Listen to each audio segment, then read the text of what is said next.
This tutorial shows the follow-up analysis in the case of no observable interaction in a two-way ANOVA in SPSS. I have already shown how to conduct and interpret the two-way ANOVA itself in the linked video.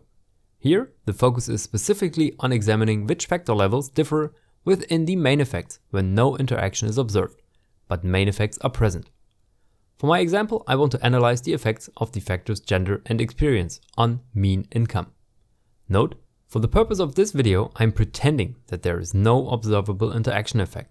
I have explained how to interpret interaction effects regardless of main effects in the linked video. To analyze only the main effects, it is necessary to calculate estimated marginal means, which are pairwise comparisons of all factor level combinations within the observed main effects respectively. The estimated marginal means had to be requested in advance. Here is a reminder of where to find that setting. The estimated marginal means tables can be found directly below the table for tests of between subjects effects. The first section presents the factor gender. In addition to descriptive statistics, we also receive pairwise comparisons of the factor levels. Since I have only two groups, men and women, there is only one pairwise comparison, which SPSS redundantly performs twice due to its symmetrical structure. The mean income difference between men and women is 542. SPSS always calculates the mean of the first column minus the mean of the second column. The results show a sufficiently small p-value when comparing the mean incomes of men and women. Thus, a difference is observed. Side note, I deliberately avoid using the term significant and instead refer to sufficiently small p-values, as context is more important than an arbitrarily set alpha threshold.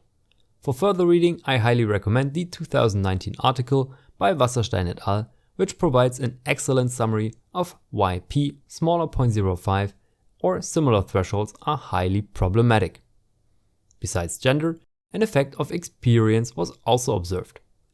Again, we have estimated marginal means, which provide pairwise comparisons of the factor levels.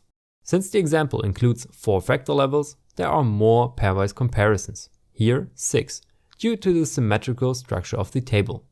As before, we examine the p-values and, depending on the context, decide whether to reject the null hypothesis of no differences or not.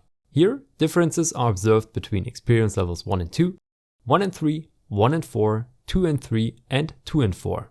The difference between experience levels 3 and 4 does not show a sufficiently small p-value. After identifying which factor levels show observable differences, we should calculate effect sizes for these comparisons. That is the topic of the next video.